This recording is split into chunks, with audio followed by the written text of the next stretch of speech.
A hero's journey at ASU. Although many would think that the hero's journey only starts at ASU, there are many things that are related to it on the ASU campus.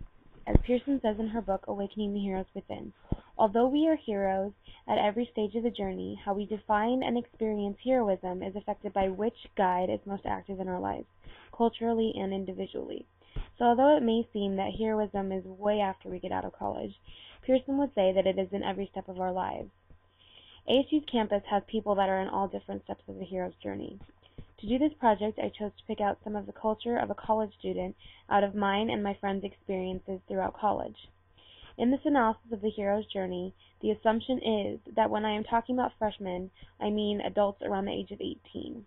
This is only a percentage of ASU students, so it is crucial to realize that many students will fall into different categories of the hero's journey depending on what stage in life they are in.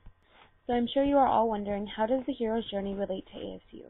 The hero's journey has everything to do with ASU. It is because of the hero's journey that we are all here at ASU. We are all driven to do something with our lives, whether it be to become a doctor, a lawyer, a professor, or just to have that diploma.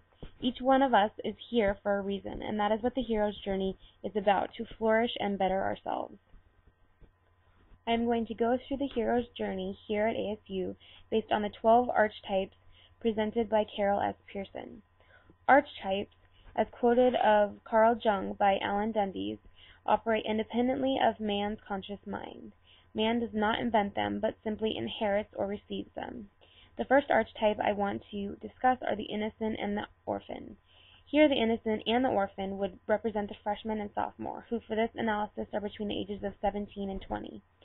They can be either one of these archetypes. The innocent is coming into the university without knowledge of adult life and must trust the university to teach them what they need to know. The orphan may come into the university as an orphan who may distrust any authority at the university.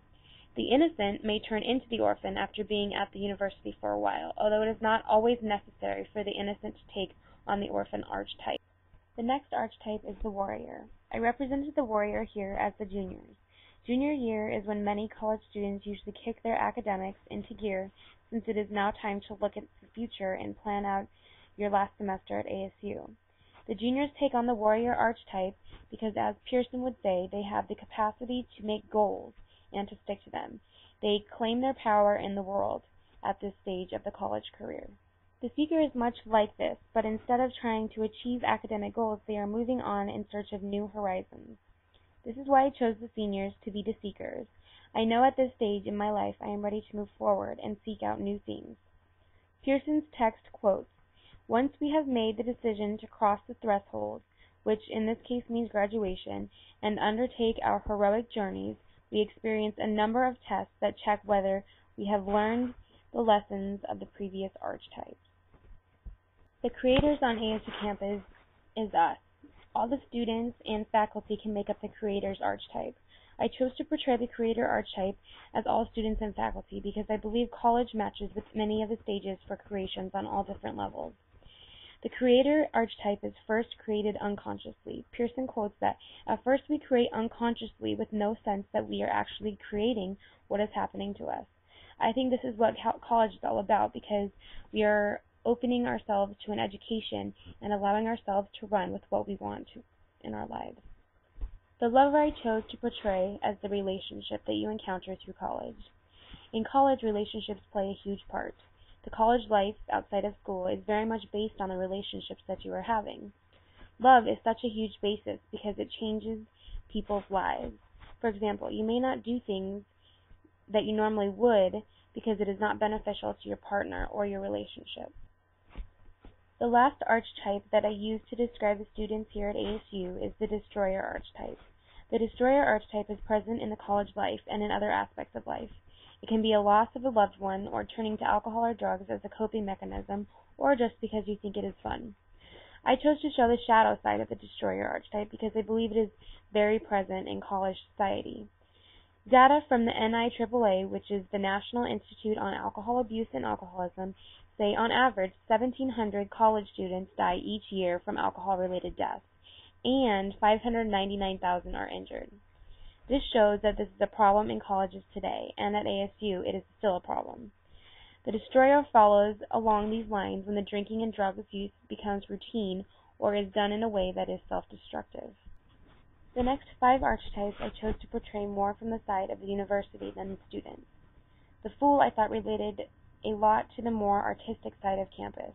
For this I thought both Greek life and the music and arts were tied in.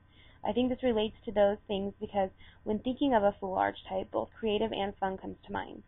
Pearson states that the fool explores the world out of innate curiosity, creating for the simple joys of creation and living life for its own sake without thought of tomorrow and with little or no concern with convention, traditional morality, or what the neighbors will say. To me, this is what the more artistic side of ASU community is like.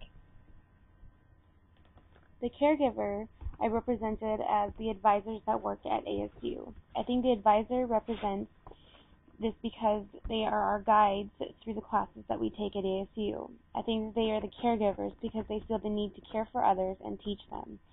I think as advisors, they also go through all the stages because at first they might be pushovers, and as time progresses, they realize their own needs. Pearson says it is something like tough love to teach students they must create timely and good quality work. The ruler, on the other hand, I represented as the professors at ASU.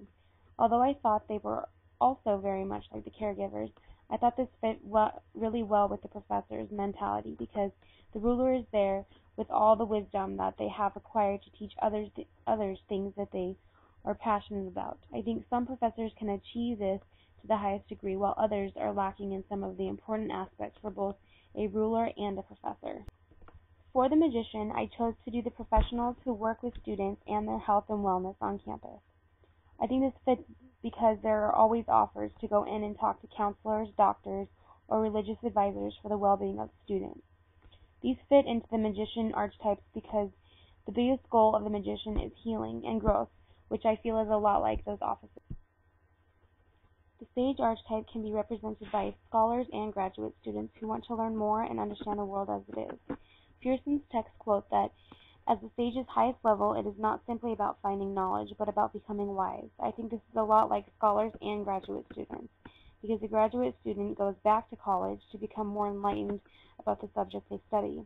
I think when you get to the PhD level is when the highest level of sage is reached, because the want to be wise is obviously there.